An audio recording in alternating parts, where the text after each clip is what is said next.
Join me as I dive into the world of ants and challenge myself to find out which ant colony is the biggest in 2024. In this video, we will explore the different sizes of ant colonies and what factors contribute to their varying populations. Understanding how environmental conditions, species, and social structures influence the size of ant colonies is no easy feat. It requires delving into the intricacies of these tiny creatures' lives.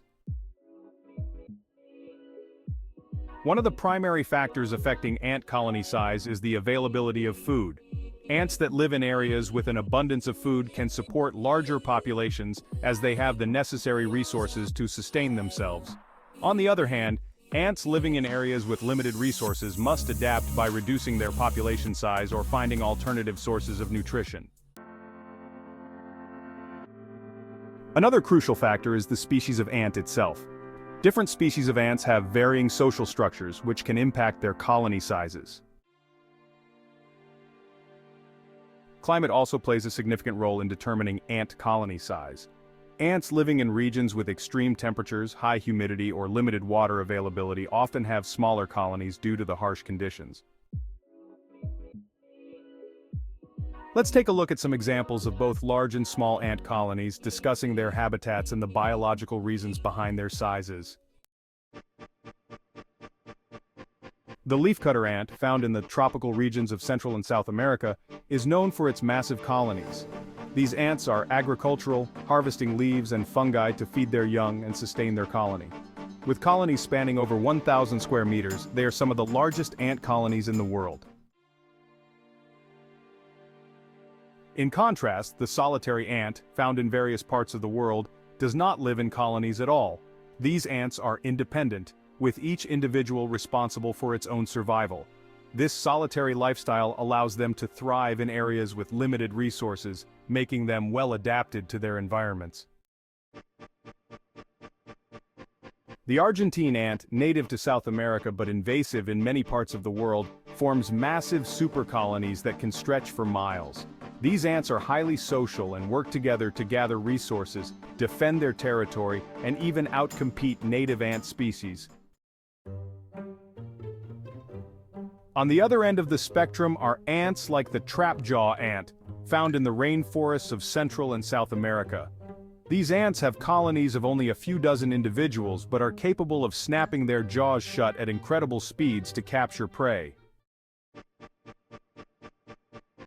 The most engaging part of our exploration is the incredible adaptability of ants and how some species thrive in extreme conditions, leading to massive colonies.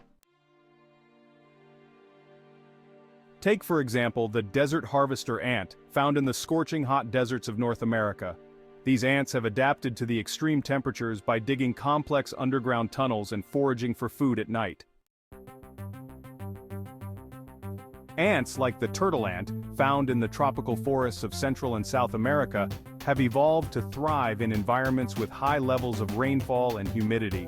They build intricate networks of tunnels and chambers, allowing them to navigate their flooded habitats with ease. In Arctic regions, ants like the wood ant have adapted to the harsh, cold conditions by forming large colonies that work together to gather resources and conserve energy.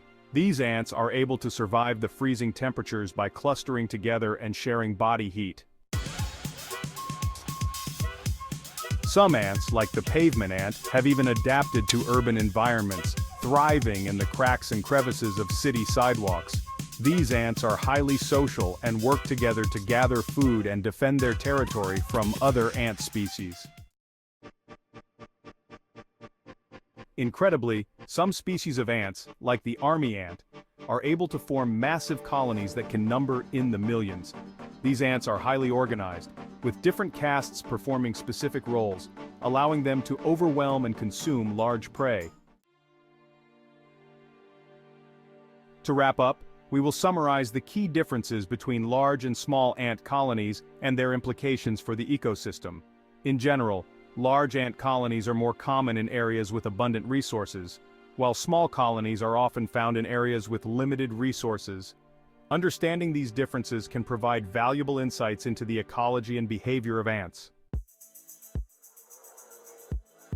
If you enjoyed this deep dive into the world of ants, be sure to check out our other videos on insect behavior and leave your thoughts in the comments below.